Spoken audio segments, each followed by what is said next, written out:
there has to be a line between what is acceptable behavior that is commendable and what is just behavior that gets attention for attention's sake. And I think it's feeding into this attention deficit that our society is facing right now. From Christianity Today, you're listening to The Bulletin, a podcast about the people, events, and issues that are shaping our world. I'm Mike Cosper, and today on our show, we're going to talk about concerts getting wild, ChatGPT goes to school, and how old is too old.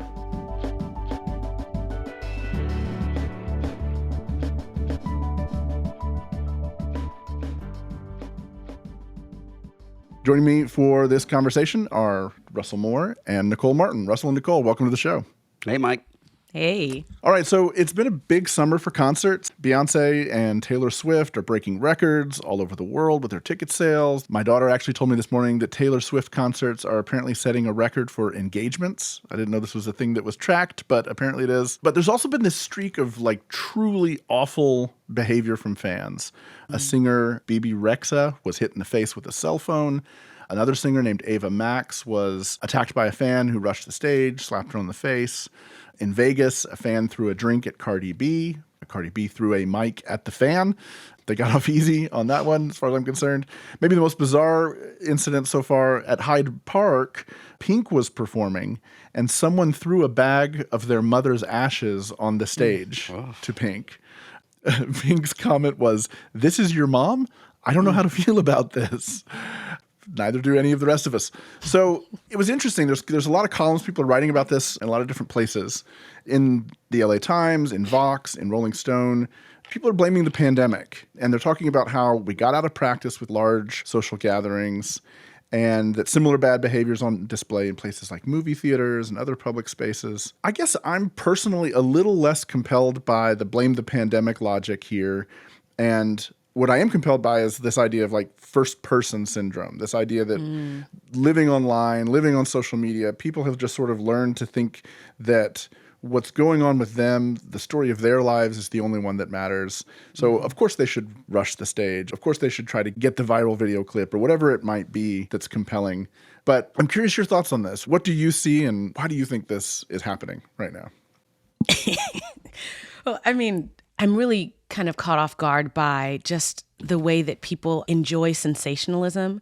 I think when you talk about first personism, there's also a sense that people become very popular, very seen, very known, even with extravagant behaviors. So it's not just that someone threw a drink at Cardi B. It's the fact that that person becomes somebody. I was the one. She threw the mic at me. And then you become a viral sensation. It reminds me of a classroom. I have a third and a fifth grader, and we had parent-teacher night last night. My daughter's a talker. When you are talking excessively in the class, that is not a good thing because it makes you popular.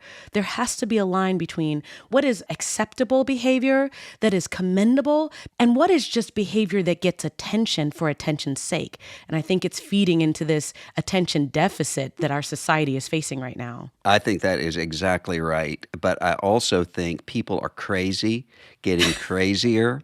And you add into it this threat of violence. I was in a church this past week where someone, clearly mentally disturbed, came in screaming theological correction to what the pastor had said.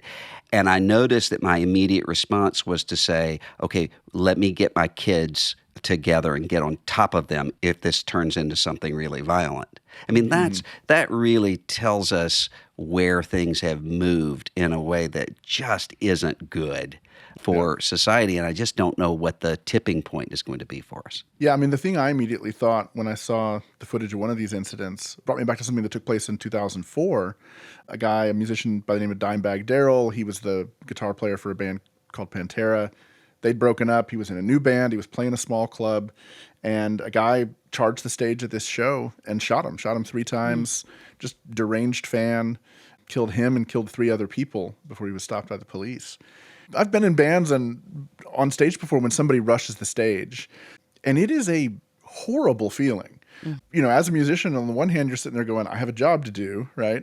And on the other hand, you don't know if the person's drunk, if they're high, if Tuesday night at the Dame is their chance for their 15 minutes of fame, in Lexington, Kentucky. But there's a vulnerability to the performance that, I just think for a lot of artists, there's going to reach a point where they get sick of it, and you're going to see things change at concert venues. If there aren't consequences that are significant enough to act as a deterrent, I don't know how it slows down if people really buy into that being a way to be seen. Don't you think, too, Mike, that there's something about music and the sort of personal connection that people have with music that then is individualized? I mean, we all have our music curated in our streaming services, and that people can have this sense, especially people who are disturbed, I own this person. And so if they're not doing what pleases me right now, then I have the right just to lash out. I think there's quite a bit of that going on too. Yeah, I was actually going to add to that because I think when you think about the fact that these are all women, there's a certain familiarity that people have with people that they think they're close to. So you add social media and that increases a perception of proximity. So it's not just Beyonce's in my ear the whole time. It's Beyonce is my coach. She's my friend. She's somebody I know. It's not just I'm going to throw my mom's ashes on Pink's stage. This is someone who's close to me. This is my mom's dying wish. I want to meet Pink. So I think there's a certain perception of proximity that makes people feel very familiar, very collegial. This is somebody that I know. It's someone I listen to all the time. Of course I know them. Do you think there's a place for the church to make a difference here? For the church to be a place where we can be a catalyst for the kinds of real in-person brick and mortar relationships that can meet the need that people are rushing the stage trying to meet? Well, I think one thing we have to do is to disincentivize what Nicole was talking about a few minutes ago, that sense of negative attention.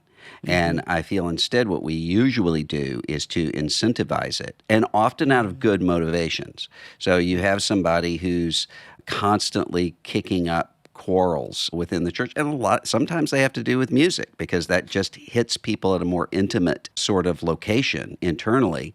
But they try to stir things up. They try to create negative attention toward themselves. And we want to bear with them. We want to kind of help them along, and that's good. But there does come a point, where Paul says this divisive, factious person has been warned and warned, have nothing more to do with that person. And I think that's something that's really, really hard for us in churches to get. There was a lot of negative talk about Beyonce's concerts, particularly from preachers and from ministers and Christian leaders. They felt like the idea of the beehive meant that Beyonce had a cult. And so the talk was people that have been idolized by culture. Perhaps our role as the church is to show that, Pink is not a god. It's so easy for that person to become like your God. What would Taylor Swift do? Maybe the church can help us to remember, here's what it means to be human. And here's what it means to serve God and not to serve other humans.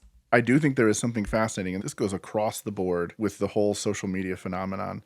This need for recognition from lonely people who they're desperate for that 5 minutes, they're desperate for that viral clip or the retweet or whatever, simply because their life is marked by just a longing to be seen that they don't have. And that's where the ordinary life of community and relationships and connection is so critical. But it's such an unglamorous thing to make the bread and butter of ministry that sometimes I think we forget how important it truly is. All right, well, we will be right back.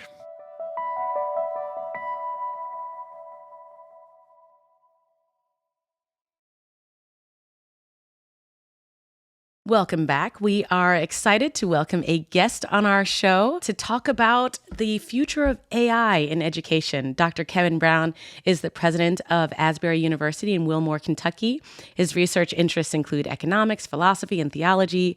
Dr. Brown, thank you so much for being on today. This is an honor. Thank you so much. Well, we have lots of questions, and prayerfully you have all the answers about AI and the way that it's being used in education. So back in the spring, this whole response to ChatGPT was the fear that sometimes parents and educators would see ChatGPT being used in their child's education, either writing essays or doing homework. In fact, there are a lot of schools that realize they tried to ban ChatGPT but are unable to do so. And so they're trying to figure out ways to integrate it. So this brings up all kinds of questions about academic honesty, about plagiarism, about what the boundaries should be and the ethics should be around this technology and its use on our lives. You wrote a little bit about this for CT last year. So tell us what your perspective is. Honestly, is AI good for education or not so much? Well, I think what I was writing about was this could be good for education. If education is simply students passively consuming information and regurgitating that back, and then that regurgitation is assessed in some way. But if education is something more, and if we can think of it more broadly, then this might be an opportunity for institutions to lean into those deeper dimensions of what education is about. We're trying to enlarge a student's intellectual capacities and their skills, but there's really a moral dimension that's very important in the work that we do. And I want to press that point a bit. I've used this expression on our campus from Wendell Berry. He makes the comment to the effect that a good artist is also a good forger. And the ethicist Martha Nussbaum says a good doctor is a good poisoner.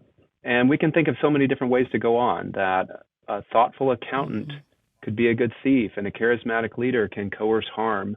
I've been fascinated by some of the innovative editing software that has been created that can stand in for an actor or actress in a film, but it can also be used to make a national leader appear to say something they never said.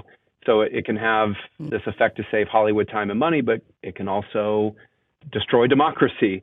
So the point is, it's not just the skill.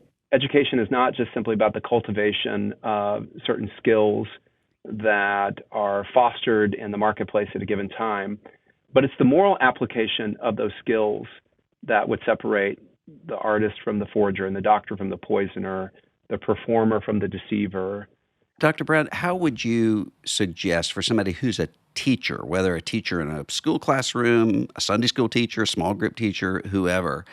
I mean, AI, ChatGPT, those things aren't going away, and they're going to become increasingly embedded in our lives. How can that person teach how to use those resources without losing that broader sense of education that you just talked about? I think it relates to our approach to it. I joked with students about this recently, that I went to a Christian elementary school and middle school, and so it's always, how close can I get to the line on language? So everyone says, crap or something like that. That's the edgiest word that you're allowed to use, as opposed to how close can I get to reflecting Ephesians 4:29, like language that's edifying and building others up.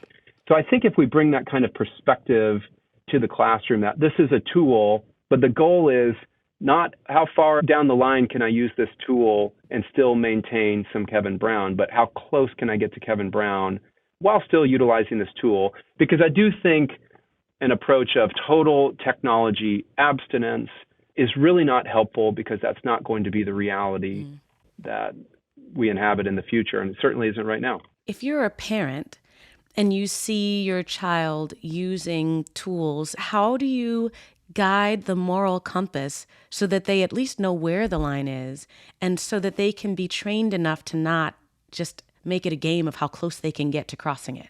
Well, I think that will require a lot of discussion and a lot of moral evaluation. And that's why you all, I'm sure, are familiar with Tish Harrison Warren has written really well about having these like almost Amish instincts or Anabaptist instincts when we approach technology, the instinct to pause and to ask what the adoption of any new technology does to us individually. What does it do to our community? What questions or stories are inherent in its usage? And I love the Wendell Berry phrase when people say, well, what should I do if you want me to be skeptical of technological adoption? What should I do? And he says, you do what you can.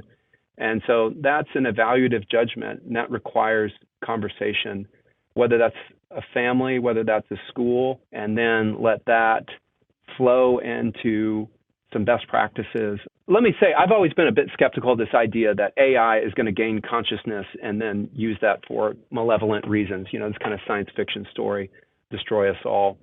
But I did recently hear the expression of agency. In other words, How much am I willing to agentify? Never heard that term. Like, how much agency do I give AI? And I think that's a really fruitful conversation, because if we're talking about medicine, for example, I think that's great. I think the composition of medicine, I think AI would be a wonderful tool to help me think carefully about that and minimize errors and improve health.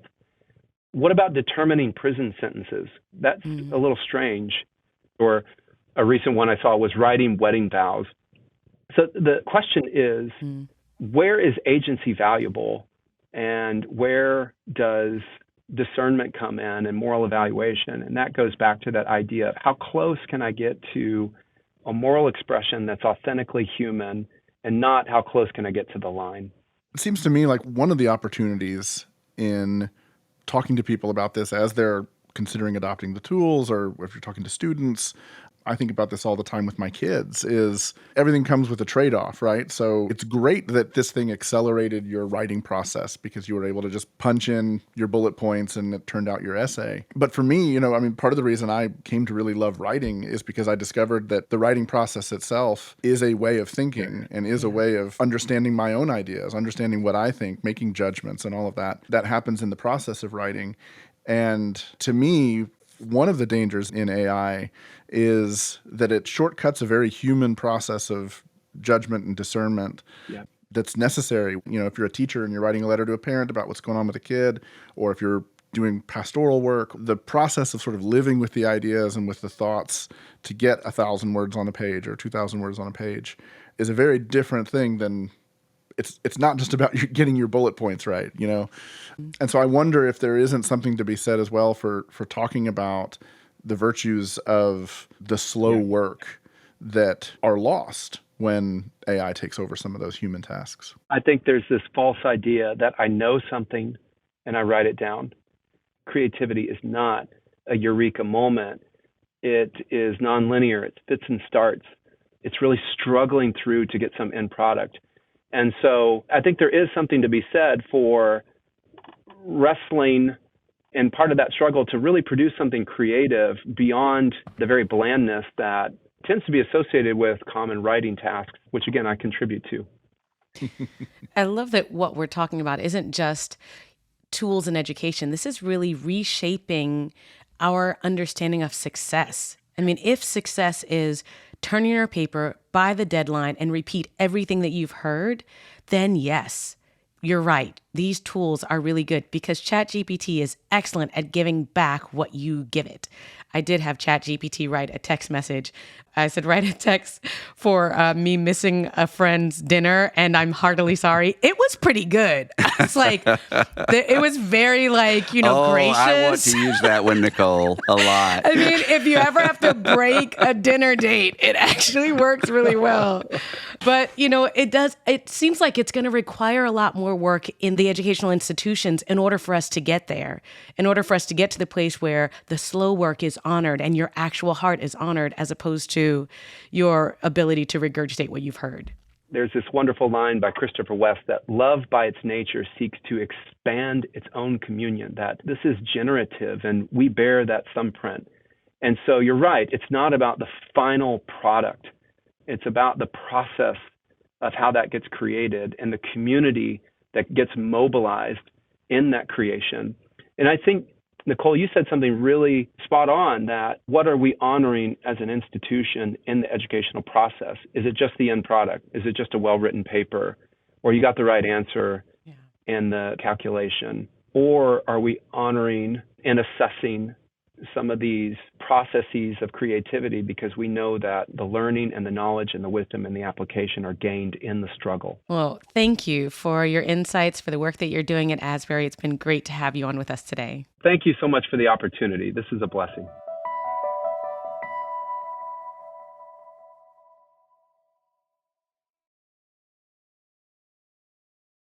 And we're back. I would be remiss if I did not mention this week the death of my fellow Gulf Coastian Pascagoula native Jimmy Buffett, who died this week, whose music people often think of in terms of the fun kind of Margaritaville vibe. But he also wrote a lot about aging and death. And one of those songs is A Pirate Looks at 40, in which Buffett says, "Yes, I am a pirate, 200 years too late. The cannons don't thunder. There's nothing to plunder. I'm an over 40 victim of fate." And as I was thinking about that again, this was thinking 40? We've got a president who's almost 82 years old. His most likely opponent is approaching 80. We have a Senate Majority Leader who's 81 and who has started blanking out at least a couple of times in silence in press conferences to the point that it's become a meme. We have a lot of old leaders. And this week, there was a Wall Street Journal poll in which 3/4 of voters said that President Biden is too old to run for president again. 2/3 of Democrats said that Biden was too old to run for president, and 47% feel that Trump is too old to run for president. And there have been other polls that have shown similar things. It's really interesting in talking to Democratic elected friends. They're very nervous about the president's age, not because they think he's in any kind of mental decline. He's not, but because he's obviously slower. His voice is really soft. In the same way that a lot of my Republican elected officials, friends, are very nervous about another Trump run for other reasons. So, Nicole and Mike, do you think that this is one of those things kind of like with Ronald Reagan back a generation ago? People think he's old, but they start to get used to it in terms of how long people live? Or are we really in a dicey time when it comes to how old these guys are? Correct me if I'm wrong. How old was Ronald Reagan in 1984 when he was criticized for his age? 74. Right. Wow. So 74. He was a spring chicken compared to where we are these days. Yeah, I mean, I don't think this is going away because aging doesn't stop. And the signs of aging don't stop. The signs of aging tend to be progressive. So for each of these politicians, you're going to see age take its toll. You're going to see more evidence that they're not at the level that they were in terms of their pace of their thought, their pace of their words, their ability to keep up. I had an interesting experience a few years ago where a friend of mine who, at the time he was in his 80s, he had this incredible collection of essays that he'd been working on for years. This is a Christian academic. And he'd put them together and he said, "Hey, do you think anybody would want to publish these?" And I was like, "I think they're incredible. Absolutely. Let me see what I can do." And I was really, really disappointed by just the complete lack of interest from a number of publishers who saw these things, all of whom said the same thing, which was basically, "This is great work, but we don't know how we would market something from someone old," right? They didn't say it in exactly those terms, but that's exactly what they meant. I was disgusted by that because I'm like, you want wisdom from people who are in their 80s, reflecting on a life's work. But it's a very different thing to offer wisdom at that age and carry a load of responsibilities like the President of the United States or the Senate Majority Leader and so on and so forth. High demand, high pressure, high work jobs that require a kind of energy that literally, when you look at the science of aging, tends to taper off. A certain kind of energy tends to taper off after 60. And this isn't just a societal thing. You look at the church, you think about how many of our elder statesmen, we've got the problem of sometimes people, oh, well, they're too old, we write them off, which is direct contradiction of biblical teaching. But sometimes we continue to put people out. I think of some of those later interviews of Billy Graham, where I was thinking, who's letting this happen? I mean, this is a brilliant, awesome, amazing Christian man, and he's continuing to be put out there being asked questions that really aren't reflective of the way that he had been teaching and carrying his life.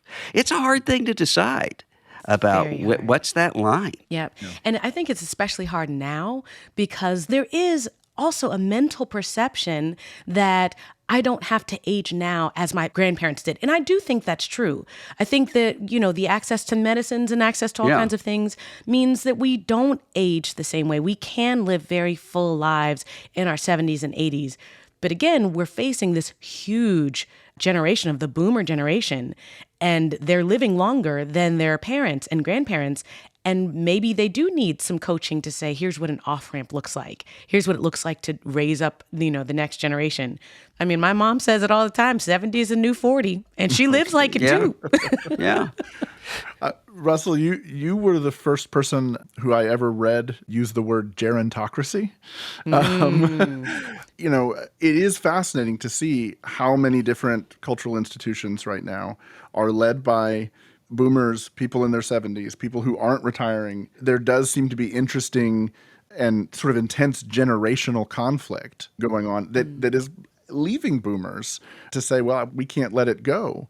Yep. Yeah. What do you think is behind that? If you look at local church life, it is true. We have had one train wreck after another when it comes to transitions, both because of people who, I think part of it is we don't have a category for people to be able to come in and actually cultivate and use wisdom.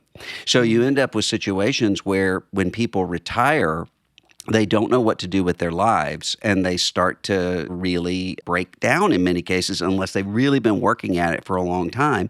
And you don't have the cultivation of a next generation. You have a lot of, especially men, who don't feel like they're cultivated for the next thing. They start to lose meaning, and some dangerous things can happen. They're lost. And that's what I see happening a lot in churches, unless they're intentionally saying, we're not going to do that. I think part of what's discouraging about what you see, particularly with the presidential race right now, there are so many people around the situation who benefit from proximity to power, that it's in their interest to continue to prop up leaders who long ago should have retired, whose health conditions, should have inclined them to retiring. And I think there's an aspect of that in particular. And I think this is probably similarly true with like when people were bringing Billy Graham out when he was at such a late stage. It's in their self-interest to keep these people in the limelight because they benefit from proximity, whether it's financial, whether it's power, whether it's influence in the party, whatever it might be. And that is just a deeply inhumane thing to do to folks. It puts a lot of pressure on that next in line. There is a very strong reality that one generation is not passing the mantle, A, because they don't have enough people that they would consider passing it to, but B, because they don't have graceful off-ramps. They don't want to go fishing. They don't want to go, sit someplace in a corner and watch a fireplace. They want to stay engaged. So I feel like this could be a space for the church to start developing meaningful, purposeful roles for people of age. And if we can do that, maybe they'll be more likely to say, I see a successful off-ramp, and not, freak out because there's nothing left. Well, we have in front of us a year in which two really old guys are going to be doing battle with each other, and all the rest of us are going to be biting our fingernails and wondering what happens. So we will see. Thanks for tuning in to The Bulletin. We'll see you next week. The Bulletin is a production of Christianity Today. Our executive producer is Eric Petrick. Our producers are Clarissa Mall and Matt Stevens. Our associate producer is Azure Phelps. Editing and mixing by TJ Hester. Music by Dan Phelps. Show design by Brian Todd. Graphic design by Amy Jones. Social media by Kate Lucky.